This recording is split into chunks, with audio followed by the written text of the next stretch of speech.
ఎక్కడి నుంచి? మాది భద్రాచలం దగ్గర అశ్వాపురం అండి. అమ్మ సుగుణ గారు.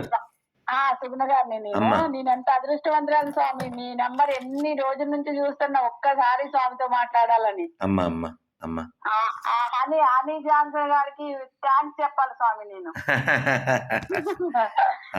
మీ వీడియో చూసినప్పుడు వచ్చింది నెంబరు. స్వామి మీరు చాలా బాగా చెప్తున్నారు. మీరు అసలు మీ వీడియోలు రోజు అదే పని స్వామి నాకైతే చూడడం. మీరు గోపి గారు, మరి లలిత్ గారు, రత్నాకర్ గారు, ఈ రోజు 8 గంటలకి లైవ్ ఉంది కదా స్వామి. అవునమ్మా.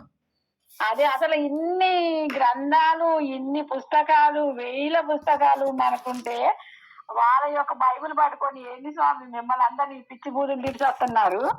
అంటే మనిషి తన యొక్క స్వార్థం వలన తను ఏదో పేరో ధనమో పొందడం కోసం అని చెప్పి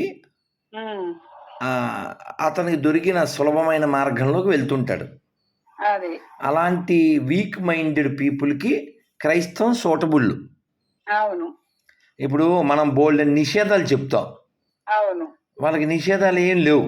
వాళ్ళు అన్నీ తినచ్చు, అన్నీ తాగచ్చు. అవును.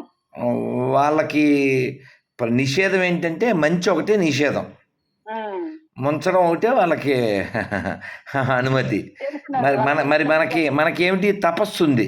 ఉదాహరణకి మేము తెల్లవారి 3:15 లేచాం,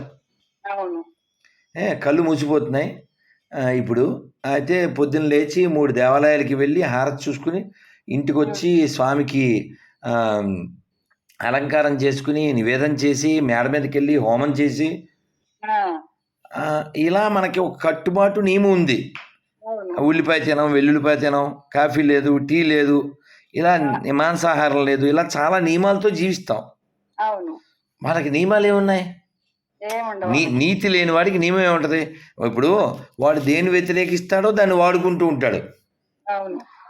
వాడు బైబిల్ ప్రకారం కూడా జీవించడు, వాడి యొక్క మనస్సును బట్టి జీవిస్తూ ఉంటాడు. వాడికి ఏమంటారు, పొట్ట గడిచిపోతుంటది. కాదు స్వామి, ఇప్పుడు మనము వాళ్ళని వెళ్ళి ఎవరినైనా మీరు మా మతంలోకి రండి ఎవరిని ఎప్పుడు అడగం కదా. కాదు మీరు పొరపడుతున్నారు. వ్యాపారం వేరు, ధర్మం వేరు. మనది ధర్మం, వాళ్ళది వ్యాపారం.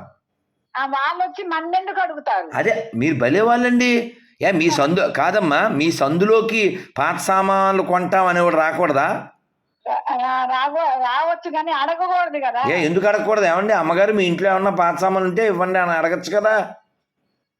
మనం వెళ్ళి అడగం కావాలని అట్లా. అయ్యయ్యో నువ్వు భలేవారమ్మా. నువ్వు అడగకపోతే వాడు ఎందుకు అడగకూడదు అంటున్నా.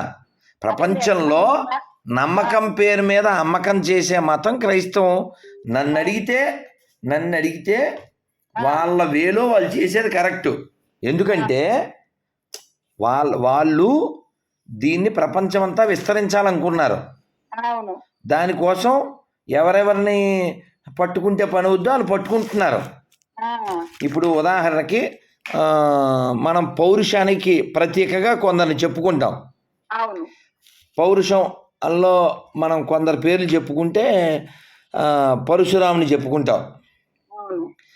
ఈ కాలంలో చెప్పుకుంటే అల్లూరి సీతారామరాజు గారిని చెప్పుకుంటాం. సుభాష్ చంద్రబోసు, భగత్ సింగ్, వీళ్ళందరినీ చెప్పుకుంటాం.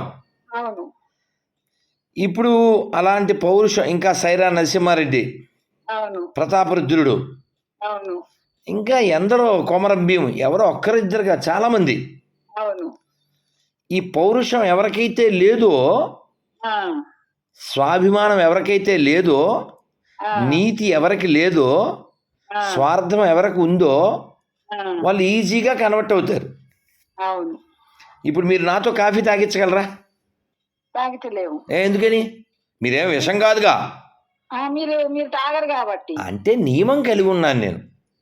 సరే, మరి నేను చిన్నప్పుడు తాగాను కదా మా అమ్మిస్తే. ఇప్పుడు ఎందుకు తాగను? అప్పుడు తెలియదు కదా. అంటే నియమం అనేది తెలియబడాలి. ఇప్పుడు ఎవరైతే క్రైస్తవంలోకి వెళ్ళారో వాళ్ళు ఎవరు బైబిల్ చదవరు, భగవద్గీత చదవరు, రామాయణం చదవరు. అమ్మా మా దేవుడు గొప్ప అంటారు. ఇక ఇప్పుడు రికార్డెడ్ చిప్ ఉంటుంది కదమ్మా, అవును పోనీ ఇవన్నీ ఎందుకు, ఇవాళ రాత్రి లైవ్ పెడతాం కదా, అవును ఎవరన్నా వస్తారేమో చూడండి, ఎవరు రారు. ఆ, మనం చాలామంది ఫోన్లు చేశారు ఈ గొర్రెల్లో ఆడవాళ్ళు, ఆ, బైబిలు అందరూ నమ్మే అందరికీనా అన్నాను. అవును అన్నారు. అందరూ చదవచ్చా అన్న, చదవచ్చు అన్నారు. ఆ, చాలా సరే, చాలా సంతోషం. స్త్రీలు కూడా చదవచ్చా అన్న, ఆ, చదవచ్చు అన్నారు. ఆ, సరే అయితే నేను మీకు లిస్ట్ పంపిస్తానమ్మా, చదివి వీడియో చేసి పెడతాను అన్న. ఆ, ఒక్క ఆడది కూడా పెట్టలేదు, ఎందుకని మగోళ్ళే చదవలేరు దాన్ని. అవును బైబిల్లో ఉండేదే, నా సొంతం కాదు, మీ సొంతం కాదు. అవును అందుకని నేను ఇప్పుడు మీకు అది పంపిస్తాను. ఆ, ఎవరన్నా మీరు ఒకసారి చూసేది, అసలు మనిషి అనేవాడు దాన్ని ఉచ్చరించగలడా? ఆ, పరమభూత్ అన్నమాట. ఆ, బైబిల్లో ఉన్నది ఓన్లీ లోతు, పరమభూతు, దాంట్లో లేనిది పాతు, చివరికి దొరకంది ట్రూతు. అవును అందుకని జ్ఞానవంతుడైన వాడు, ఇప్పుడు పొద్దున్న నేను స్వామివారికి అలంకారం చేస్తూ కీర్తన వింటూ ఉన్నాను, ఆ, త్యాగరాజ స్వామి కీర్తన. ఆ, ఏంటిది? జో జో శ్రీరామ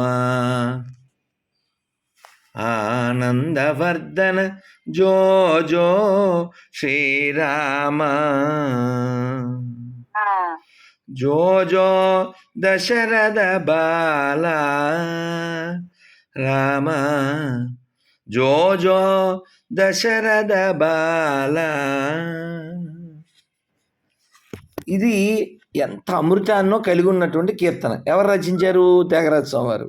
అవును త్యాగరాజ స్వామి వారు రామచంద్రమూర్తిని, ఆయన సాన్నిధ్యాన్ని పొందినటువంటి వారు. అవును అలాంటి మహానుభావులకు వారసులం మనం. అవును మరి అటువంటి వాళ్ళ వారసులం అనే విషయం ఎవరో చెప్పలేదు కదా ఈ గొర్రెలకి. తర్వాత వాళ్ళకి కాబట్టి సైరా నరసింహారెడ్డిలా ఉన్నవాడు రెడ్డి అవుతాడు, కానీ విపి రెడ్డిలా వెరిపప్ప రెడ్డి రెడ్డి అవుతాడా? కాదు చెప్పుకుంటున్నారు కదా, ఆ పేరు చెప్పుకొని బతుకుతున్నారు. అంటే వాళ్ళకి అస్తిత్వం లేదు, ఇది లేకపోతే బతుకు లేదు. అందుకే మనం నియమాలు చెప్తే వాళ్ళకి నచ్చవు. ఆ, ఇప్పుడు నేను ఎవరైనా డిబేట్కి రావాలంటే ఇవి నియమాలని చెప్పాను. అవును అబ్బే రూల్స్ ఏమి ఉండకూడదు. ఆ, ఇప్పుడు వీళ్ళు ఎలా ఉన్నారంటే, పాస్టర్లో అదేదో సినిమాలో ప్రకాష్ రాజ్ గిల్లితే గిల్లించుకోవాలంటాడు.